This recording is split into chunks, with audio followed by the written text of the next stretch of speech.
Thank you for joining us for this live stream in between the conference championships and the Super Bowl. We have a fun football-based show with a little bit of fantasy mixed in. So happy to have the folks who are joining us live. So happy to have producer Dave Pyper, and so happy to have the one, the only, the Super Bowl savvy Jim McCormick is joining. And Gare Bear is in the background there too. If anybody's listening to the podcast, we're going to hear from Gare Bear in a little while. I want to thank DraftKings for sponsoring, and we'll talk about them in a little bit. I guess we'll talk to them spiritually throughout the entire show. Jim McCormick, how are you, and have you recovered from Sunday? Yes. Well, in a way, I mean, I kind of misinterpreted everything else in my life beyond the game. Like, I don't know what else was going on. I just was screaming, and and I had like some fringe football fans with me too, which was kind of cool. So they got to see, it was kind of like an improv performance. They got to see somebody really lose it. Cause like there was moments where I was like, this is over. Like the Eagles, it's the worst. Like that 4th and 5 before Jalen throws the rainbow. I was like, just get me a new quarterback. This is the worst. And then I was like, he's here to stay. He's the best. So he saw it all. He saw the full, just terrible turncoat thing. Gare was just solid as a rock the whole time. All right. So this is really not our Super Bowl preview show. We're not going to actually talk that much about the preview about the game because we're going to have that conversation next week on this show. This is going to be kind of a grab bag, a little bit of a look back at these two games that happened on Sunday, and then I just picked out some topics about some of what happened on Sunday, and then some just sort of football topics of news of the week type things. And we're going to make more like specific picks and stuff like that as we get into next week. I want to say hi to Lindsay being in the chat. Hi, Lindsay. How are you? Lindsay's a real life friend of mine here in Los Angeles. I'm very pleased to see her. I see Greg, who joins us every single week. And Greg, I value your friendship very much. Thank you. And he says, "Go Birds" in the chat, which is obviously exactly what you want. And we'll say hi to more folks as they come in. We got Skull, and we got Duncan, who also says, "Go Birds." And so anyway, where I want to start with you, Jim McCormick, is going to be very mean and a dagger into your heart and a dagger into the heart of all Eagle fans. My first topic for you is, did the tush push jump the shark finally in the conference championship game? And do you think that there's starting to be a little bit of a momentum to say, okay, after the season, maybe we need to get rid of this thing? No, I mean, I fell deeper in love. It's like, I mean, have you ever listened to an entire Boyz II Men album? I mean, they keep saying the same stuff. There's more woo, woo, woo. There's just more. And that's what this is. No, it's crippling, and it's going to ruin the sport, but I love it, and I just wanted to keep going. I mean, Frankie Louvu, I love that he's, like, now our conscience, like, just jumping over the line, representing football. There were so many dads on couches that were like, "Yeah, Frankie!" And they all were so deeply offended about a rule that we had never heard before. Nick Sirianni, it was interestingly, did say he'd heard the rule before, because he was asking, like, what if you just, like a around the room dudes question, what if you just want to keep bear hugging somebody with the time running out? And they said they would eventually award the touchdown because you were interrupting the play. Well, that takes some skill. This is a different kind of skill. So listen, Rutgers, okay? Where was the sport invented? This is what we're doing. This is go back and it's celebrating the sport. Okay, so take the Eagles hat off, and I'm actually asking a question about the temperature you think of NFL fandom, and whether the league you think actually could. I mean, I kind of wish that the Commanders had kept doing it. Yeah, I mean, Hockey Lee Jr. was like scolding them, like, if you do this one more time, young man, like, and at some point, who cares? It didn't matter. It was over. The game was over. It didn't matter if the Eagles scored there. It would be an easy rule change, and so many teams are doing it now, and they don't do it as well as the Eagles, but it just feels like, put it this way, a play that works 70%, 80% of the time, is that even fun to watch? Is it like, haven't we protected the quarterback in so many ways that we maybe don't need to give them this advantage? Like, I wonder what the temperature is out there. Yeah, I mean, I think the idea that it does take this singular setup, and I think the biggest thing is the idea of the push part, right? Like exactly. It's obviously the tush part is part of the push. That's what you're pushing. We get it. Fine.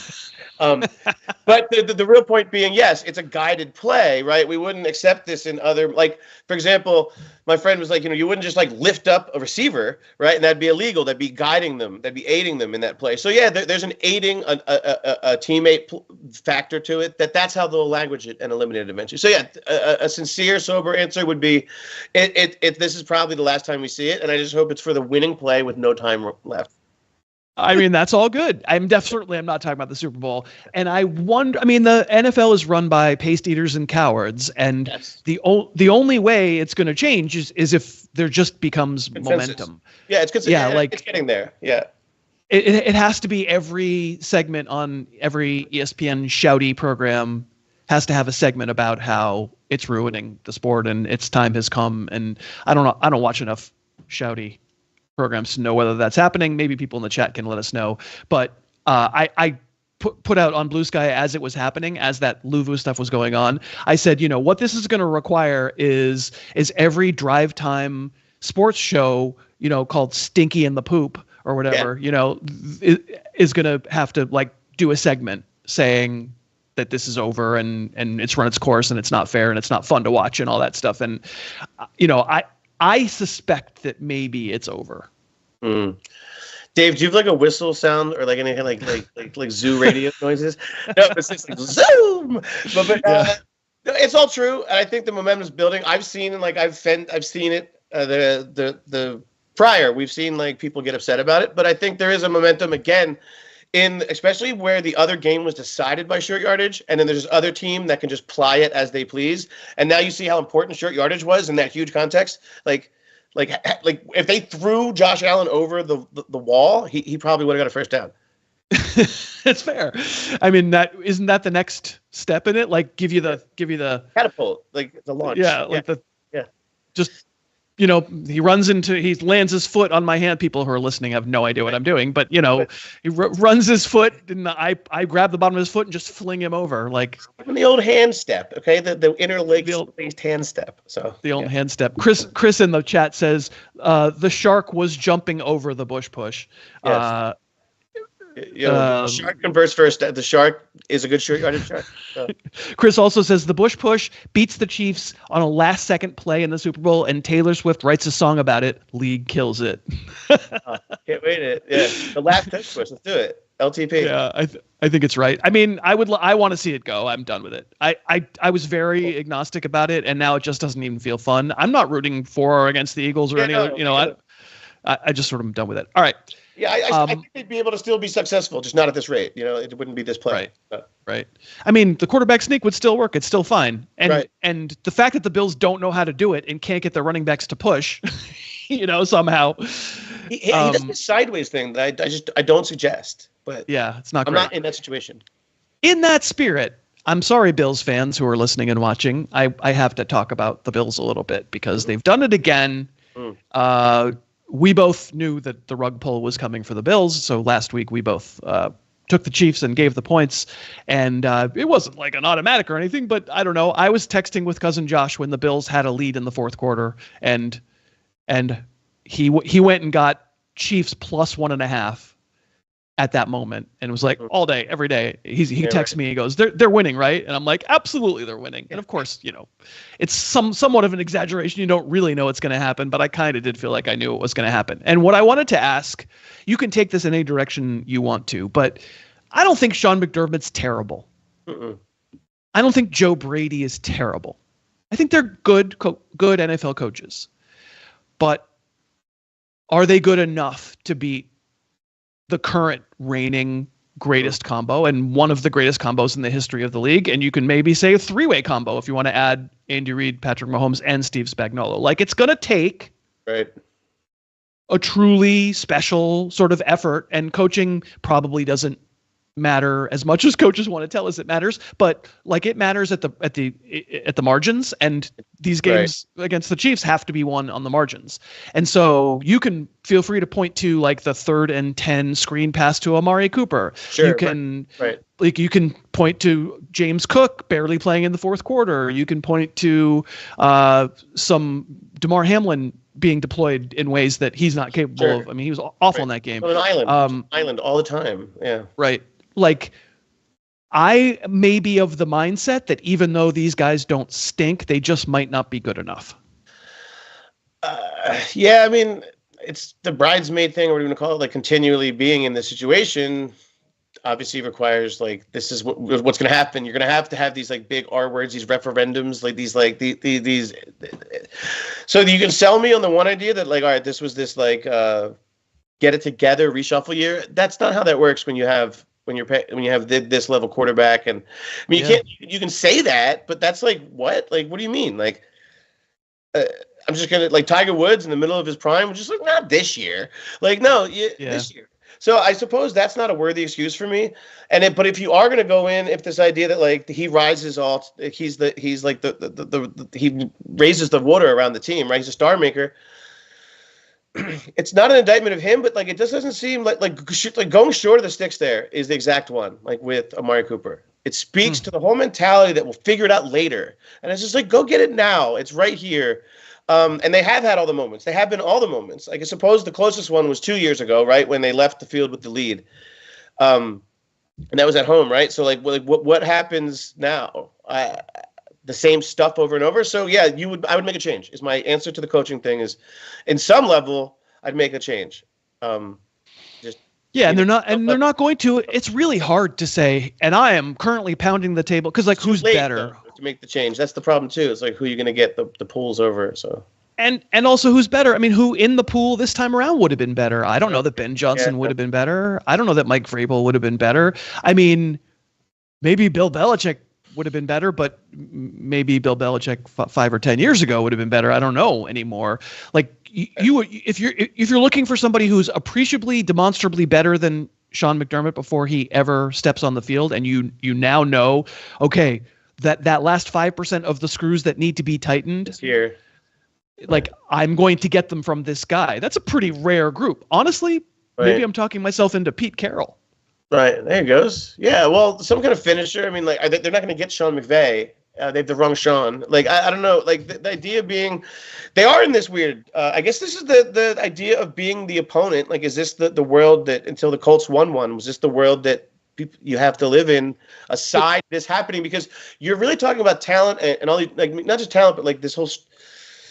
They have everything. They have everything you would want. Meaning they have like the pillars that aren't going to leave, and then they also have the ability to, like, tool around it the way they have that same situation where they have the gravity to continue to, like, fix things. Even you don't think it's going to work, you're like, not this time, and it's like, no, Hollywood Brown's enough. I don't know how it's working.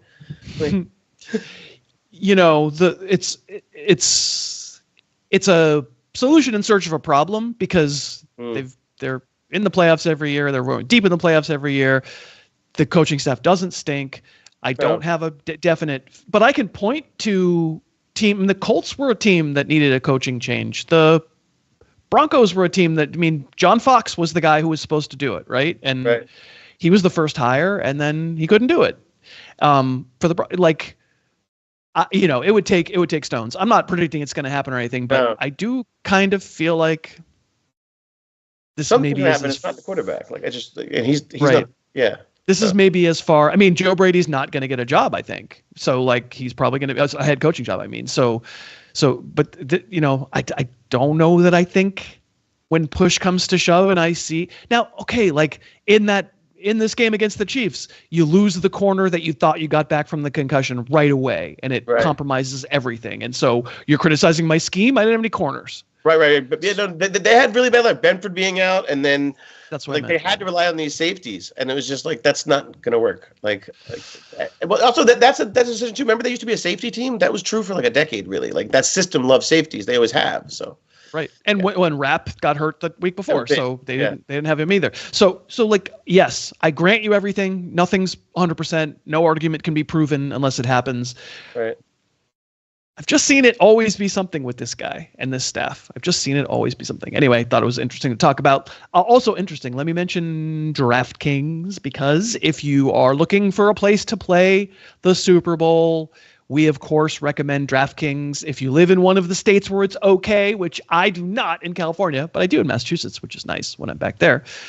You can use that DraftKings app, and if you'd like to do something nice for this show and maybe prove to DraftKings that sponsoring the show works, so maybe we get to do it again next year, you could download that DraftKings app if you've never done it before. Sign up with the code HarrisTube, all one word. Make one $5 bet instantly before the Super Bowl. You'll get $200 in bonus bets put into your account. Next week on the show, we're going to talk about several prop bets that we like and maybe teasers and a whole bunch of other things. So an awesome way that you can help us out would be to download that DraftKings app and sign up using the code HarrisTube. There's stuff like touchdown bets. It's funny, Jim, on the podcast, I kind of did a similar DraftKings promo because they do sponsor us all over. And I said, for example, you could do multi Saquon Barkley touchdowns. And he nailed it for me in the first 11 minutes of the game or something. So he can do that too. Okay. Yeah, he likes that too. Real quick, there's one product that it's actually there's a pick that's called Pick 6. It's not in every state. Like PA just actually added it. It's a type of picking because it wasn't available before, but now it is. It's an independent app, but I actually like it because it's very prop driven. So you can just do like say, if you hit 2 out of 3, you'll get a certain amount back. It's just a way to. It's not full parlaying, is what I'm trying to say. It's a little bit in between. So you can actually, I think, if you get the Pick 6 app, you can also. So I'm not sure HarrisTube works on that one. It might just be Harris, but either way, you can give it a shot. Cool. And so, yeah, we do appreciate them sponsoring, and we appreciate if you would patronize them because it in the end, circle of life, it all comes back, and that's a way that you guys can benefit us a little bit. Last week in our picks of the conference championship game, I believe I went 2-1 if you count the props. I had the Commanders wrong. Looked okay for a while until they started fumbling. We can probably agree, Jim, that Jaden Daniels played really well. Yeah, he's acquitted himself well. There was fear about him in like that last Terry McLaurin drive, and even when he started running, there was fear. Yeah, he's quite good. Like he'll be around. Yeah, and you got the special teams fumble. I have other things to say about that game. A lot of mistakes wrong for that team. Yeah. So I got that one wrong, but it's a blowout. I got that very wrong, but I believe I may have said Zach Ertz over. How'd that one turn out? He over and over and over. Yeah. over and over. And then we both had the Chiefs. I think you went 1 and 2 because somehow Saquon went under on rushing yards. How is that possible? Listen, you don't win them all. Gary wins them all. Gar is just Gare Bear wins them all. And I should mention just a dud, a poster on last week's show got both the Commanders, I guess both the Eagles and the Chiefs correct. I guess it wasn't that, it wasn't that hard to pick favorites, but by the same token, a lot of people were on the Commanders. So we, as were we. So just a dud, congratulations. And you bested us for sure. Speaking of the Commanders, the other thing that I was going to mention about the Commanders is Marshawn Lattimore. Yeah. If there's anything, it feels like that changed that game. It was Marshawn Lattimore being Marshawn Lattimore. Like at some point, you're not a good enough player anymore to act like an ass clown. Yeah. Who was that corner for the Titans that would get in fights with everybody? That's who he reminds me of. In any case, like it's just past his prime and just like, I'm going to punch you now. Also, I think it's a really bad idea to continually commit. Your thumb is right there and it's doing it. That's great. To do that it continually to commit pass interference with bright yellow gloves. It's just it's like a McDonald's caper. It's not a great idea because it's all you see is, oh my, what is this? Are there lasers? Oh. I've got the power now. All right, well, but my lawyers will. I've turned off my. Your lawyers. I'm familiar with your lawyers. They are underscore they're related. Litigious. Yeah. They're litigious. Listen, the Commanders impressed me though. They put a baby bit of fear in me, but then it went away, and it was really fun. Yeah, it went away, and like we give Jalen. Let's get Gare Bear on here because we do give Jalen a lot of hell, and Gare Bear. You mean you give him hell? You mean he didn't start looking all that special, and frankly, on that 4th and 5, where I kind of thought they were going to punt. and it was still going to be a 1-score game. And like, I thought then they were just drawing them off sides. And for a while they were, and then they snapped it. And I was like, that's AJ Brown's not open. And I was like, oh, this is actually a good play for the Commanders. And that's a great throw. He laid it in. I mean, it's a little bit of a 50-50 ball, and I'm not sure that's what the read is, but it is a great throw. And from that point forward, he did play. We have to give credit where it's due. He played well. Yeah, dude. First of all, AJ Brown's like the Wawa on Aramingo. He's always open, all right? Even when he's not, you just bust it open, you just get in there. It's 24 hours. Be safe, everybody. Be good out there. In any case, here's the thing. Love the birds. Could have used a little bit more. I had it over 55.5 birds. But I did have over 6.5 rushing touchdowns, but one of them was going to be special teams rush. It's a new DraftKings prop that I had. It was plus 74 million. But yeah, here's the thing. You know what I mean? I'm not a trader, and you know what I mean? I'm not animatronic. This is real. And I just want to say, you know what I mean? Like, Aaron Glenn, he called me, and I was busy. And next time, call me, Aaron. I can be your DB coach. Go Birds. Thank you, Gary. The chat is reminding us, many people are reminding us in the chat, Cortland Finnegan, yeah. And he would just like punch helmets. Andre Johnson. Smart, yeah. Yep. Yeah. Andre Johnson. So, you know what? I've got more topics, but we have a bunch of people in the chat. We should do like 5 minutes of question and answer. It can be fantasy if you want, or it could just be any Q&A, whatever you think. So, which I don't know. So don't ask me about hip hop. You'll never believe this, but I'm not an expert. Let's see. Caleb says Shante Spencer is better than Travis Hunter. What's your opinion of that? Oh, at what? At football? I just don't know enough about like we just said, like I don't know a lot about college. I'm just continue to say like the guy, like this is kind of like a guy I don't know and Shohei Ohtani, and so I'm just gonna go with the Ohtani guy. Like right. I mean, Shante Spencer was a former pro player. He was a Pitt cornerback, wasn't he? He was a 49er, I think, almost certainly. He was a Pitt cornerback, right? And I played real basketball with Shante Spencer. So I just want to throw really? Yeah. But yeah, like I think for Travis Hunter's sake, I would hopefully disagree. Shante Spencer was good, but he wasn't first, second, or third pick in the draft good. So no, this guy's way better. I thought that's the Shante Spencer you're talking about, so I was just pretending not to know. I was like, that Shante Spencer, like Pitt. Yeah, that's Shante Spencer. Yeah. Chris says Diami Brown. Besides the fumble, he seemed to be the third option behind McLaurin and Ertz. Any flashes for the future, or just a guy? I'd hold on to see what happens, right? They have an awful lot of like, I don't know, just not even the money thing, but they just have so much room in that offense because no disrespect to Zach Ertz, but it just seems like there's a lot of room for this. But he's interesting. They seem to like him. I think my guess is that somebody's going to get in his way, but that would be my guess. Yeah, I don't think he's real. I think, first of all, like besides the fumble, like besides that, how was the play, Mrs. Lincoln? Like, the fumble was, very important.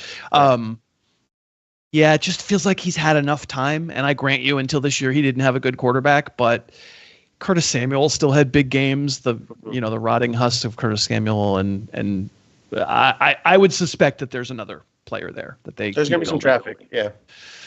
Victor says, do you consider that the Barkley 118.5 rush yards redemption for yourself? I mean, I think the first play was all I needed to like just feel a little bit what it's like to be Gar, and actually believe in something and really be like a good fan and not the turncoat. But he's super impressive. It's super fun. It is super fun to have that, and I will not stop texting my Giants friends. Sorry. I mean, you know how I feel about Saquon Barkley. I mean, I have nothing against the Chiefs, but like Barkley in the Super Bowl makes me happy because I am a very, very, very big fan and have been. We'll get to, but there's like a whole like kind of like really special season narrative that would be really cool and fun. And yeah, it already is. I mean, it'd be better if they win, but like It already is.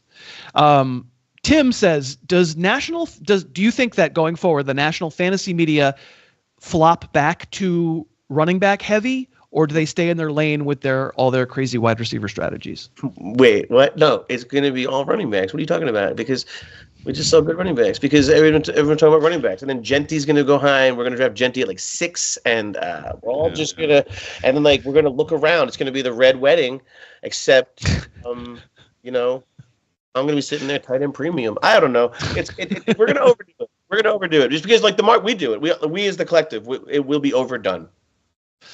It's interesting. Cousin Josh swears it's still going to be wide receiver heavy. He says people won't learn the lesson. They'll just go wide receiver. You'll see, Chris, in the first 12 picks, it'll still be 6 receivers. And I don't know. Let's see. Caleb says, I think Ted Ginn Jr. was so underrated, one of the fastest players ever.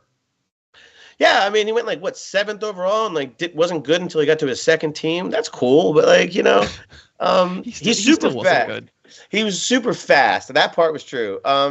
Made Ted Ginn Sr. proud. Also made an exorbitant amount of money for being Ted Ginn Jr. Like they're like he's Al Davis. I mean, he just was fast. Like yes, he wasn't really a very good player. He was just very fast. Yeah, pretty much. Yeah. That's for me. That's the bottom line. Chris says that the fantasy market will make excuses for running backs. They'll say, oh, they're now all too old. Joe Mixon's too old. Sure, Saquon got too many carries this year. Right. So, and like that's how it'll go back to wide receiver. I don't know. And then you just say that, and you're going to be sitting there with Chuba Hubbard in the second round, hating yourself, good luck yourself. Okay? Chuba Hubbard in the second round. All right. Well, I think we reached the end of the questions for now, and we appreciate everybody who's here. And I have a few more topics for you. Sure. Patrick Mahomes, we're gonna have time to like talk about him next week and next year. I'm not really interested in when does he become in conversation for greatest ever. It's just such boring talk show fodder. What I'll say to anybody who says, I'm mad Josh Allen played better, he made tighter window throws, he did. He had to. Mahomes was really never in a position to have to really push it and to have to throw into the tightest window throws. But I want everybody to think back. If you remember that game, you mentioned Hollywood Brown earlier. Fourth quarter, it was a play that caused them to have to punt, and that's what they gave up the lead. They had a 1-score lead at the time. He made a throw to Hollywood Brown on the left sideline deep that Hollywood Brown stood out of bounds to catch. Do you remember this? Yes, I do. I mean, we can say Hollywood sucks. Yeah, like he never turned into the player he should have turned into. He's just doesn't have spatial awareness or something. Hollywood, Florida. Yeah. Yeah. Well, it is. I mean, that's why he's named Hollywood Brown, for Hollywood, Florida. But that throw by Mahomes I'll put that up against anything. That was such a great play and should have been an unbelievable catch. And it was left in the field, but we don't do that with Mahomes. We just don't. We're not going to do that with him. Where we're going to help pick up pieces that he left on the ground. Where like there's no added stuff for him. It's no extra credit for Patrick. The other disappointing thing is what a perfectly terrible Delco word it is. Yeah, Mahomes. Yeah, Pat. Yeah. But no. Yeah. I just suppose that's part of what you don't get in this too. Is like it's just so we've gotten to this. It's like a post-Patriots world where it's even more kind of like. I don't know. Yeah, I thought we might get more, dynamic with our discussions as things got bigger, like, as we had more platforms, but no, it's more just like stupid. Yeah. Yes. Yeah. That. Yeah. He was unbelievable. They were losing and the Bills had the ball in early fourth quarter. And that was right after Mahomes had to punt, and Josh and I are texting, and I'm like, I would take Kansas City all day long, but I admit Allen has played very, very well, except for the quarterback sneaks. Allen has played very, very well, but I think Mahomes is playing an unbelievable game. And it's not just rushing for touchdowns. It's not just fantasy stuff. It's just reads and throws he wasn't making. He just operates at a level that I don't know other. I love Burrow. He didn't play like Mahomes. Well, even the scrambles are daggers, and he takes these extra yards that he knows he can get. And I'm not talking about like annoying slides. I'm talking about like when you're just like, oh man, I forgot he's big and fast. Like, yeah. And he stayed away from the BS in this game. It feels like maybe there's maybe a little bit of pride that I would hope somebody of his stature and sure, as and good not would have. chase. Yeah, there was, they weren't chasing. I don't know, like I didn't come away angry from this one the way that maybe some of the look. I also was like on like the Eagles lithium or whatever you call that, but like like at the same time, there's something to be said about the fact that like I was more objective in that one, just because, but in general, because I respect those teams so well and really wanted to see what was going to happen. And it did feel like I've seen this movie before, but not in a sad or disappointing way, just in like this is where we still are, and we're going to continue to be this way until it's not. And it does seem fairly unscalable, even though you're that close. That's the scariest part about these games, is that you could say it's hindsight, but is it always hindsight? Because it's always happening. Like, you know what I mean? Like, yeah, I do. So. Yeah, I do. And like Burrow has gone in there and beaten him. Right. Brady has gone in there and beaten him, and Brady has won in a Super Bowl over him. And the two main culprits that haven't scaled that last little bit at the margins are Josh Allen, Lamar Jackson. And that is not to take away from like, I think they're super great players. And if I don't know if they're old enough to be able to say they're definitely on a Hall of Fame path, but like win a championship and there's almost no question. Right. But so I'm not like denigrating them as players. They're top 5 quarterbacks in the league, but there is this next little level that you have to be able to, like, that I trust Burrow actually has. Yeah, I guess and there's don't and I haven't trust it. There hasn't been as much exposure, so he maybe has that in his favor a little bit too. But like, I mean, just we've seen this so many times with them. It's just the Bills. It's such a sad. Like, why do you guys always doing like trilogies and court? Like, it's just so much of it.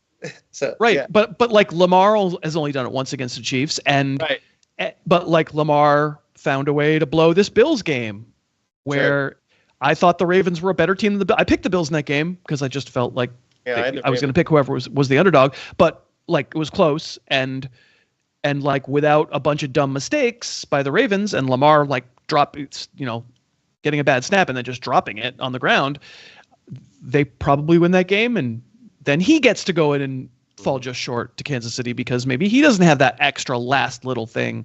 And again, it's not always just about the quarterback. In fact, in Buffalo's case, I think it's somewhat, as I said, about the coaching. Right. But it's just, this is not a way to talk crap about these other players, but to say Mahomes requires that much. That throw that Hollywood Brown butchered, like the spatial awareness and the pinpoint, like that. There's no way you should be able to put the ball right there. It's not. No, it's like a not annoying Aaron Rodgers. It's really incredible. Like, No, meaning there's been those moments where I've been like, oh my God, did I just really? And they get lost in the sauce of those moments because they become regular. Again, like we get accustomed to it. That's what's happening. We're getting bored. I mean, I don't really, maybe just because I went through 20 years of the Patriots, I don't get like Chiefs fatigue. That's not what my motive in watching this is. Like I would have liked to have seen a change just because Buffalo, it would have been nice to see Buffalo, but like I was picking KC because I didn't really believe in that last little bit. And I'm not mad to see Mahomes do this again. Like I'm interested to see what happens, and we'll talk about it next week. But like you ask me, take away the quarterbacks and you ask me which roster I want, I don't really think it's that close. No, that's where we talk about the coaching part. Like that's between the Eagles and the Chiefs. So now we talk about quarterbacks and coaches, and now we got to. That's what I'm talking about. Yeah, like they have. That's a conversation next week. 52-man roster is what you would say. Yeah, 52-man roster. Yeah, very good point. So my last topic for you has to do with something that I do think they will. Maybe Will's. I think they should legislate shoving a ball carrier from behind from behind, say behind the line of scrimmage. I'm actually not that offended when an offensive lineman carries a running back. Right. That seems different to me than lining up behind a player for the express purpose of blasting him in the backside. Pardon my expression. Yeah, not a tush push. I mean, it's like exactly. So that I'm sort of I think I'm take committed, we would say, but running quarterbacks. And the extent to which the game has now morphed into, like, sometimes it's just Patrick Mahomes taking a snap and running a play that you run in middle school where you're a better athlete than everybody, so you just run around the right side and nobody can tackle you and just go. Like all power to these guys who are sick athletes. Like we didn't have mobile quarterbacks like this 30 years ago. We had some, but they weren't like the elite throwers. The guys who can combine John Elway. Right. The guys can combine elite mobility with elite everything else were pretty rare. Yeah, Steve Young. And Steve Young, yeah. But if Elway and Young got to play with these rules, why would you ever throw? Like you can't hit them. Right. Yeah. Right. Do you? I guess what I wanted to ask is, I had a little sense, a little feeling, a little sinking pit in my stomach watching the two games on Sunday, seeing something like 35 quarterback runs. Yeah. Some of them tush push, some of them sneaks, but a lot of them just, I'm just going to call a run and run around the end. I'm not excited by those plays. I was thinking about, like we talked about, there's like a 3-point feeling to it almost. Not the same exact thing, but this idea that there's like something that like you can see that it works. Like I'm saying the math of it, but it's not that pleasing after a while, and that there's an overage of it. And so you can rationally say, I get why you keep doing this. But it's even worse than that, because there's something about it where it completely removes. We talk about this isn't football, but you can see the way the players they even like pick their hands up around the players. There's a don't hit me thing where, and look, Joe Witt was saying hit a running back, hit him like a running back, like meaning to treat a quarterback. But people thought that was blasphemous, but I kind of like he's kind of talking about that if you're going to run like a football player, you're playing football. And I suppose what he's saying is there's different classes of football player. And there's no question.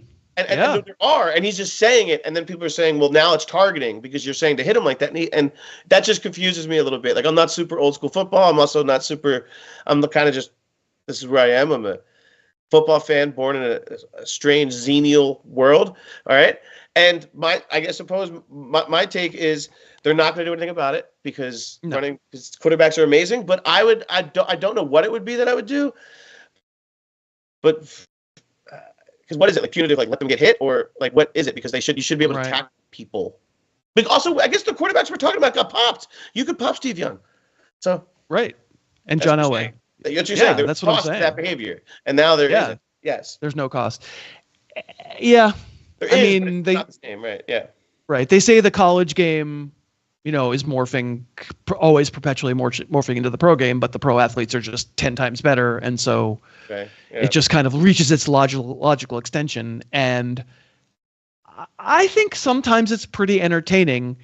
I didn't find it that entertaining on Sunday when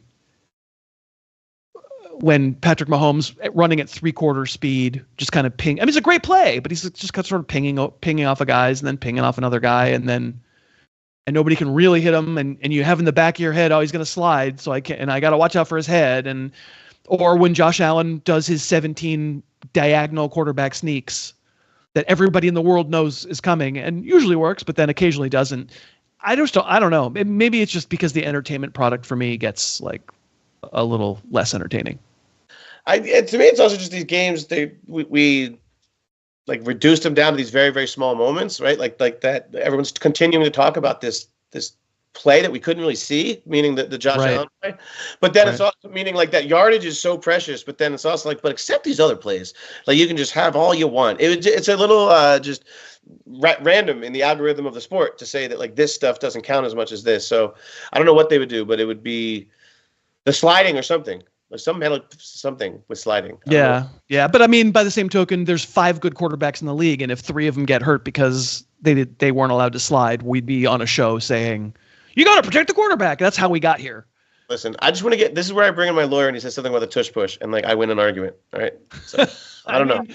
In the end, it was a pretty entertaining first half of Commanders Eagles. Yes. And then all those turnovers came, and Eckler's fumble was like that was the end of it. And then a really, really, really super entertaining AFC Championship game. And just because people are frustrated by the repetition of the result doesn't mean it wasn't incredibly gripping to watch. And so fine, if there was if the stylistically, it seems to me to be almost like a little bit of a crutch when it comes to the Bills. I didn't like Joe Brady's play calling through a lot of that game, I guess is what I'm saying. I'm not mad at Mahomes like rushing for short touchdowns. It feels like they're going to score anyway. But I hated, especially when it became clear that the quarterback sneaks weren't working and that they weren't converting 2-point conversions when probably didn't need to chase, and they weren't using James Cook, I guess, because they don't trust him in pass blocking. Right. Like, I just didn't like the Bills' play calling in that game very much.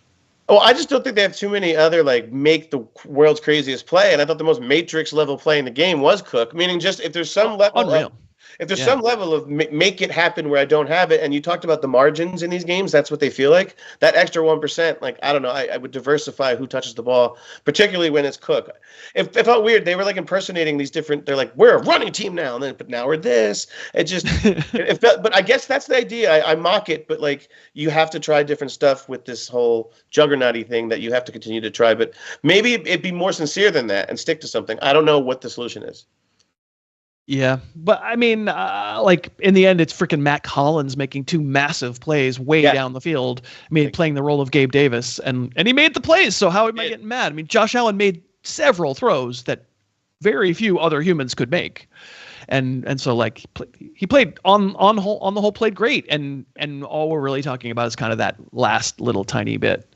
Confusing celebrations, Matt Collins. Like, I don't know what he's doing. He's doing a lot. Just I think I may have said this last week, but isn't he the one who put, like, he always Instagram lives himself after a game of like putting Skittles in soda or something? I don't know, but that sounds exciting. I'm kind of into it now. So. All right, you got to follow him. No question about it. All right, well, I'm taking a look at the chat here. I see Invader Coda. I see Strangely Familiar. I see Nick. I see a bunch of people in here, and Ryan. I am so indebted to all of you for showing up. That was so fun to get to talk to you and with you about these games. This is not like our pick-and show for the Super Bowl. That comes next week. I hope you enjoyed our take on these topics and how these games went and what we would think about going forward. And as you saw, Jim is giving out hearts like nobody's business. I want to thank Dave for producing. I want to thank DraftKings for sponsoring. If you've heard me say this all season, you haven't done it, all you got to do is use that code HarrisTube. It does help us out just a little bit with DraftKings, and maybe they'll sponsor us again next year. Jim, you and Gary, you be well during this week of no stress whatsoever. You get to start thinking about all your tension and your stress next week. You got a week off. And Gary's not stressed, is he? Yeah, man. Yeah, me and Howie, we got a tea time tomorrow. You know what I mean? We are going to see all of you next week, hopefully, and we thank you for watching and listening, and we'll catch you on the flip. Thank you.